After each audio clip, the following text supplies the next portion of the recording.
Sheomna ito hi ichiat len na tura ni longa lungai na ichunga lo thleng hi ibeidon na tur ani heklo turna inena ron thleng hi itop na tur ani heklo chutiang tur chuan pathian hian inun aphal lo exam line test kan nei reng rengin zirtir tu te an ngoi thinang hian inuna test ipal tlang don line achan hriat thiam lo kho pathil har sa zona inula athleng thin pathiani awangoi vung vung thin test exam ine yani kha lalpa alaron tong mai lo achan na muchuak turin lalpan adu chia themna in to reng rengin in tur to ba kaliamana sa pek in nilowanga themna athen rualin tlan chu na ka siam sang chu titu kan pathian hian lamlian thiang lim na ko nga chuan hlona in thla azar ngai to lo namuna itan hona buat saye chumi mun chu chang nge turin beidon na mang anna kan ti te hi ichian hlen na tur thutlo na siam tu atan inun ti top tu a lo mang suang che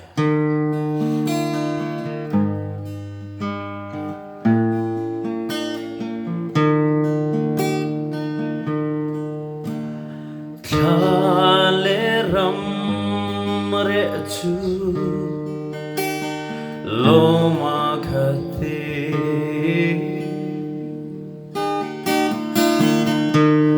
ram rote chu limin lal paro pui eng ve an hu hunne lom ta ka than tu fakin an zai don si lam lian thiang lim na ko nga chua lau na in kha azar ngai do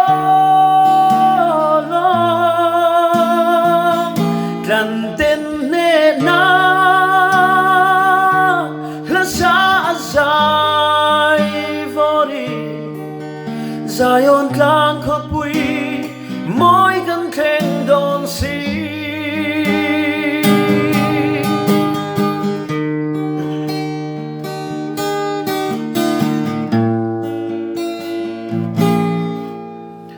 go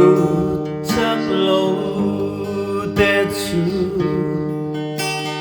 di jag ulla khub zai te ting ne tin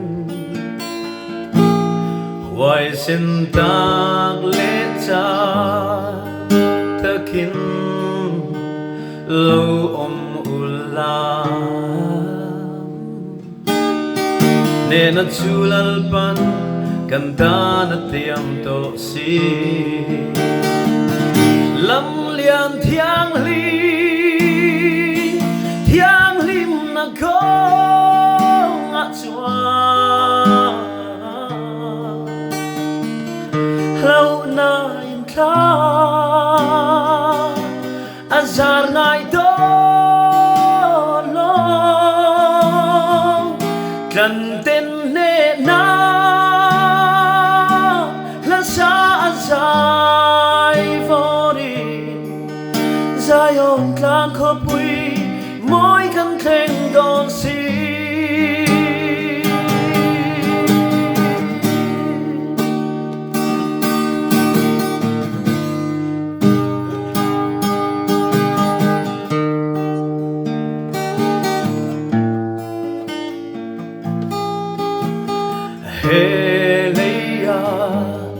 hian zong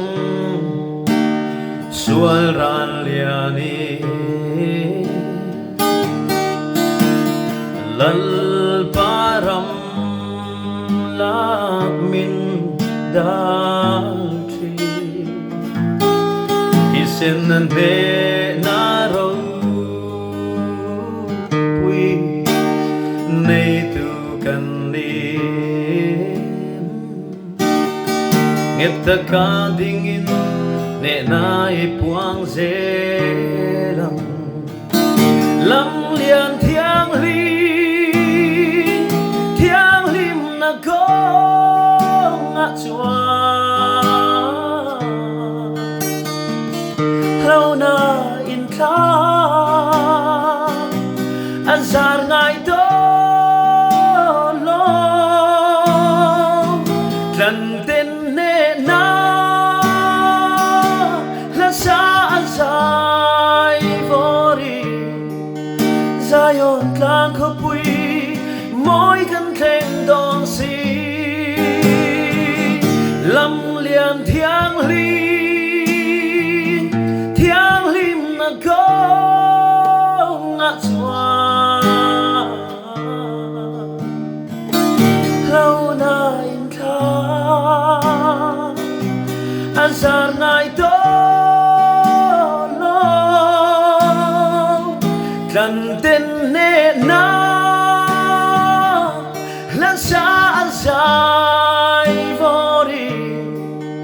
Zion tlan ko pui moi kan theng don si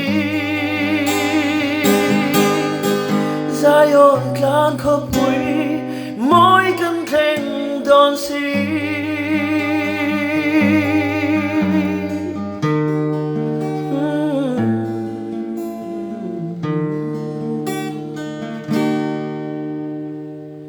Nalpan itan mal som se